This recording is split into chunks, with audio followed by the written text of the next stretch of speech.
Телефон менен переговор кылуунун негизги секреттерин үйрөнөбүз. Биринчи этап даярдануу. Скрипт продажи разработка кылуу керек.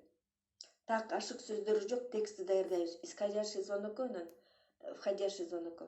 Биз звонок кылганга жана бизге звонок кылганга текстти даярдайбыз. Ошол текст менен айтып анын канчалык иштерин текшеребиз.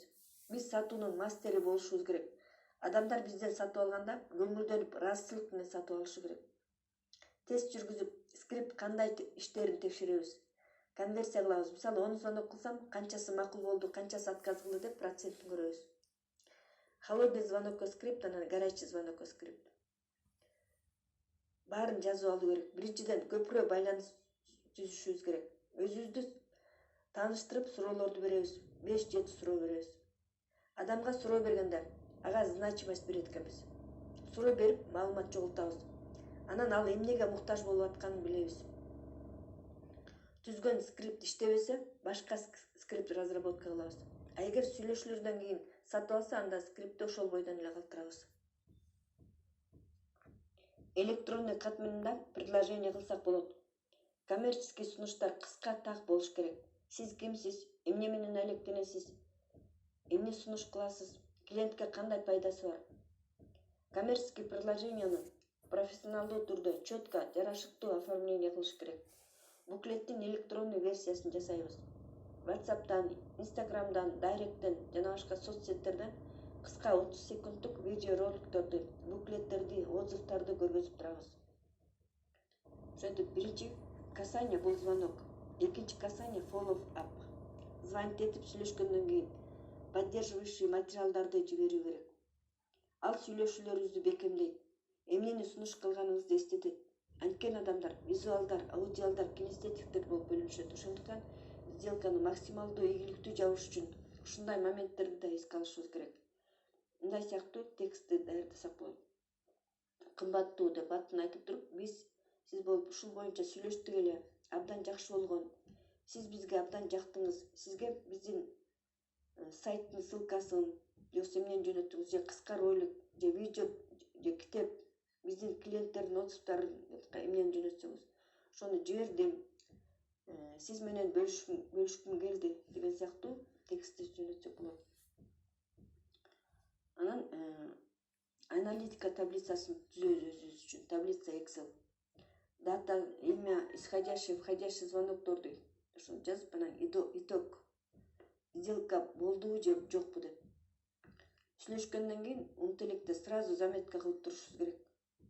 Кандай сүйлөшүү болгонун. Бул жерден мен шашып калдым, бул жерден такалып калдым, бул жерден слишком эле көп тамашалаштым, күмөн санадым жана башка. Өзүң үчүн заметка кылып туруу керек. Мастер болуш үчүн дайыма баарын анализдеп турушубуз керек. Кийинкиде аны кайталабагыш үчүн, оңдоп андан да жакшы болуш үчүн. Экинчи условие бул биздин внешность. Даже телефон менен сүйлөшкөндө да сырткы келбетибизге жакшы көңүл бурушубуз керек. Анткени кийген кийимибиз өзүбүзгө болгон ишенимдүүлүктү көтөрөт, же түшүрүп салат. Халат, домашний тапочка кийип алып сүйлөгөндө адам башкача абалда болот. Биздин задача ресурсный, пиковый состояниеда болуубуз керек. Ал телефон менен сүйлөшкөндө да өтөт. Эгер халатчан, макияжың жок, душка түшпөгөн, чачың саксайып алып сүйлөшсөң, звонок дагы ошондой эле болот. Адамдын энергиясын сезет сүйлөшкөн адам. Ошондуктан үйдө болсок дагы сырткы көрүнүшүбүз жагымдуу болуш керек. Анткени сиз өзүңүздү көрүп турасыз, сезесиз баарын. Жана сиздин көзүңүз менен көргөнүңүздү ички дүйнөңүзгө таасир берет. Ошондуктан внешность өтө маанилүү. Биз кийимибизге, жакшынакай көрүнүп турганыбызга, прическабызга инвестиция кылышыбыз керек. Биз өзүбүздү миллионер адамдай сезишибиз керек. Ошондо биздин өзүбүзгө болгон ишенимди, өзүбүзгө болгон сүйүүнү клиенттер дагы сезет. Канчалык маанилүү экенин, сени канчалык адамдар сыйлап турганын, көңүл коюп укканын сезилет. Сизден сатып алгысы келет. Ошондуктан үйдө болсок дагы жакшы кийинип, прическа, макияжды жасап алып, андан кийин гана звонок кылышыбыз керек экен. Айырмасы чоң болот дейт. Үчүнчү физиология. Физиологиябыздагы переговор кылууда маанилүү. Бул сырткы стимулятор. Физиология бул биздин кандай дем алганыбыз, Көкүрөккө терең дем алып, ийинди түз кармап, уверенный болушубуз керек. Уверенность чоң роль ойнойт. Ал телефон менен сүйлөшүүдөгү ийгиликтин 90% түзөт. Сүйлөшкөн адам кандай чөйлөйт? Уверенныйбы же жокпу? Эгер акырын сүйлөсө жана клиент укпай эмне дейсиң деп кайра сураса, угулбай айтат, кайталап койсоң десе, демек сиз өзүңүздү неуверенный адам катары көргөздүңүз. Ал сизди уже неуверенный адам деп ойлоп калды. Эмне үчүн? Анткени уверенность үн аркылуу, сөздөрүңүз аркылуу берилет. Акырын шыбырап сүйлөгөндүк өзүнө ишенбегендикти билгизет. Адам уверенный болгондо ал катуу кыйкырып сүйлөбөйт. Орточодон бир аз жогору сүйлөйт. Так шашылбай сүйлөйт. Телефон аркылуу сунуш кылганда, сатканда отурбай туруп алган жакшы. Эмне үчүн? Анткени отуруп сүйлөгөндө энергияңды бере албайсың. Кээ бир адамдар бар, отуруп сүйлөгөндө эле мощный энергия бере алат. Бирок бул баарынын эле колунан келбейт. Ошон үчүн туруп жана баскан жакшы. Клеткадагы жаныбардай болуп бары бери баспай, уверенный бир аз башты көтөрүп, ийинди түздөп басуу керек. Бул жакшы энергия берет. Ошондо кыскасы, биринчиден уверенный болушубуз керек экен, экинчиден отурбай туруп алып сүйлөө керек экен, үчүнчүдөн осанка, төртүнчү улыбка. Телефондон дагы билинет экен. Сезилет экен. Адам жылмайганда жагымдуу болуп калат. Анан бешинчи четкая внятная речь.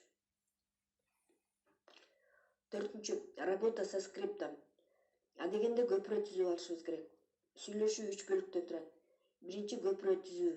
Собеседник менен байланыш түзөбүз. Мында суроолорду беребиз. Собеседникке кызыгуу жаратабыз. Өзүбүз жөнүндө кыскача айтып тааныштырабыз. Өзүбүз аз сүйлөйбүз, 20%. А 80% собеседник сүйлөйт. Экинчи, биз собеседниктен маалымат алгандан кийин, эми биз баалуулук көргөзүшүбүз керек. Эми биз ага эмне керек экенин айтабыз. Мында биз көбүрөөк сүйлөйбүз. Анын потребностун көргөзөбүз. Үчүнчү, баалуулук беребиз. Жыйынтык чыгарабыз. Дедлайнды сүйлөшөбүз. Калып калган суроолорду беребиз. Башкача айтканда, аны өзүбүзгө жакындатабыз. Ким суроо берсе, ал ситуацияны контролдойт. Эгерде потенциальный клиент сизге суроо берсе, ал сизди контролдойт. Эң чоң ошибка звонок кылганда эле дароо эле сатканга аракет кылуу.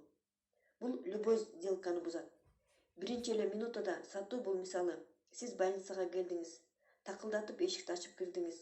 Доктор сразу эле, "Эй, медсестра, кел бияк. Бөөрөгүн алып сарыш керек" десе, сиз "Эмне болуп кетти? Бөөрөгүмдү эмнеге аласыңар? Силер кайдан билип атасыңар бөөрөгүмдү алыш керек экенин? Силер даже мага суроо берген жоксуңар" дейсиңер. Алар сизди кармап алып, кыйнап каталкага жаткызса, сиз эптеп бул больницадан качып чыкпаксыңар. Жана экинчи, өмүрүңөрдө эч качан бул больницага келмеген эмессиңер. Анткени алар суроо беришкен жок. Кайсы жериңиз ооруп атканын текшеришкен да жок. Эмне үчүн операция жашаш керек экенин причинасын билишпейт. Сатууда деле ошол эле. Суроо бербей туруп сатып баштасаңар. Мындай ситуацияны элестетиңиз эми. Сиз докторго келдиңиз. Кабинетке кирдиңиз. Доктор суроо берип баштады. Эмнеге келдиңиз? Кайсы жериңиз ооруп атат? А сиз оң жагым сайгылашып атат дедиңиз. Канча күн болду? Кантип? Сиз 4 күн. Кандай сайгылашып атат? Эртең мененби же кечиндеби же дайымабы? Кол менен басканда ооруган жокпу? Кускуңуз келген жокпу? Жана башка. Доктор маалымат чогултат, көпүрө түзөт. Өзүнүн эксперт экенин көргөзөт. Жана ишенимге кирет. Суроо берген адам биздин мээбизде эксперт болот. Ишенимдүүлүктү арттырат. Эгерде ал сразу эле дары жазып, дарысын сатса, мындан 10 штук, тигинен 5 штук деп. Анда биз, сиз кайдан билесиз мен эмнени сатып алышым керек экенин демекпиз. Ал болсо өзүнүн эксперттигин көргөздү, диагноз койду. Сизге рецепт жазып берейин, сизге операция кылыш керек дегенде сиз анын рецебин алып, айткандарын баарын сатып аласыз. Же операция жасаш керек болсо, ага дагы макул болмоксуз. Сатуу деле ошондой. Клиентке көп суроо берип, сиз клиентке эмне керек экенин түшүнүшүңүз керек. Анан сиз көбүрөөк сүйлөйсүз. Ооба, мен сизди түшүндүм. Мен сизге муну сунуш кыла алам. Биздин бул продукциябыз сиздин бул проблемаңызды чечкенге жардам берет деп. Анан жыйынтык чыгарып сөздү аяктайбыз. Бул качественный касание. Анткени телефон менен сүйлөшүүдө адамдар дароо эле сатып алганы аз болот.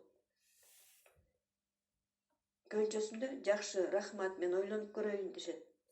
Адам мен ойлонуп көрөйүн дегенде анык сатуу башталат. Биз сатуунун бардык чыгырчылыгын көргөзүшүбүз керек болот. Мына ушул жерде биз өзүбүздүн настоящий искусствобузду, билимибизди көргөзүшүбүз керек болот. Адамды жок дегенден ооба дегенге айлантыш үчүн. Кийинки этап качественный follow-up. Follow-up бул кайрадан чалып туруу. Көпчүлүк сатуучулардын катасы бир жолу звонить этип туруп, клиент унутуп коюшат. Сделканы жабыш үчүн азыркы убакта 5-тен 12-ге чейин касание кылыш керек. Маалымат көп анткени. Конкуренция чоң, сунуш кылгандар көп, ошондуктан клиент унутуп коет. Эгерде бир жолу чалып эле унутуп койсоңуз, ал клиентти жоготтуңуз. Аны коштоп туруу керек. Качественный follow-up жасоо керек. Эч убакта сүйлөшкөндө сөзсүз рахмат, сиз менен сүйлөшкөнүмө кубанычтуумун деп сөздү эч убакта бүтүрбөгүлү керек. Сүйлөшкөндөн кийин, эгер ал макул ойлонуп көрөйүн десе, мисалы, депкенбиз, Айгүл, кел мындай кылабыз. Эгер сизде убактыңыз калса, мен сизге четверг обедтен кийин чалайын, же эртең менен чалайын. Мен сизге клиенттерибиздин результаттары жөнүндө отзывдарын жиберейин. Сиз өзүңүз көрсөңүз болот дешибиз керек. Биз сөздү бүтүрүп салбашыбыз керек. Сөзгө кайра кайтып келгенге повод калтырышыбыз керек. Кайра звонить этип, потенциалдык клиент менен дагы сүйлөшүш үчүн. Ал ошондо окей, макул дейт. Ошентип, follow-up'ты баштайбыз. Поддерживающий материалдарды, отзывдарды жиберебиз. Анан сөзсүз түрдө аналитика жүргүзүп турабыз. Эмне иштеди, эмне иштеген жок деп, кайсы жеринде туура эмес болуп калды деп. Шлифовка кылып турушубуз керек экен, шлифовать этишибиз керек экен. Эч ким сразу эле супер продавец болуп кетпейт. Бирок убакыттын өтүшү менен кыйын сатып калабыз. Адамдар өздөрү эле интуитивно сизге тартылып баштайт дейт. Ошондуктан дайыма шлифовка кылып туруу керек. Бул жерден тамашалап койсом болмок, бул жерден муну айтсам болмок, бул жерден серьезный болуш керек болчу, а бул жерден комплимент айтсам болмок деген сыяктуу. А силдин продажасы да башында вообще болбоптур. 2 ай телефондо отурдум дейт, эчтеке сата албай. Өзүмө анан суроо берип баштадым дейт. Блин, эмнеге менде болбой атат? Менин скриним иштебей атат, слабый деп. Мен бул жерде мындай сүйлөгөм, а бул жерден шашылып сүйлөп салгам. Көп сүйлөгөм, клиентти сүйлөтпөй койгом деген сыяктуу дайыма анализ кылып, өзүн жакшыртып отуруп, анан эң жакшы продавец болуп чыккан экен. Every master was born disaster. Каждый мастер когда-то был дилетантом. Эч ким төрөлгөндө мастер болуп төрөлбөйт. Билим алып, аны практика кылып отуруп гана мастер болобуз. Кыскача баарын жыйынтыктасак, переговор кылууда булар абдан маанилүү экен. Биринчиден даярдануу, экинчиден ишенимдүү болуу, кийин макияж, прическа. Сатуунун алдында аффирмация айтуу керек, ишенимдүүлүктү көтөрүү үчүн. Баары менден сатып алгысы келет. Мен дүйнөдөгү эң мыкты сатуучумун. Мен өзүмө ишенем. Мен адамдарды өзүмө тартып турам. Адамдар мени менен сүйлөшкүсү келишет деген сыяктуу аффирмацияларды айтып туруп, плюс 5 мүнөт бийлеген же секирген жакшы дейт. Анан суу ичип алган жакшы дейт. Ошондон кийин адамдар өздөрү тартылат. Анткени башкача энергичный болуп, вибрация высокий болуп калат. Адамдарга жагымдуу болуп, алар өздөрү сүйлөшкүсү келип калышат. Анан үчүнчүдөн отурбай туруп сүйлөш керек. 4-чү осанка түз болуш керек. 5-чи жылмаюу керек. 6-чы түшүнүктүү кылып, так четко сүйлөө керек, шашылбастан. Вокруг да около сүйлөш керек. Уверенно, орточодон бир аз бийигирээк сүйлөө керек. Андан кийин работа со скриптом. 8-чи качественный касание. 9-чу follow-up. Анан дагы еще касание. Анан 10-чу аналитика. Башкача айтканда, ар бир звоноктон кийин өзүбүздүн каталарыбыздын үстүнөн иштейбиз. Негизи психология продаж жөнүндө сабактарды окуп алганыбыз жакшы экен.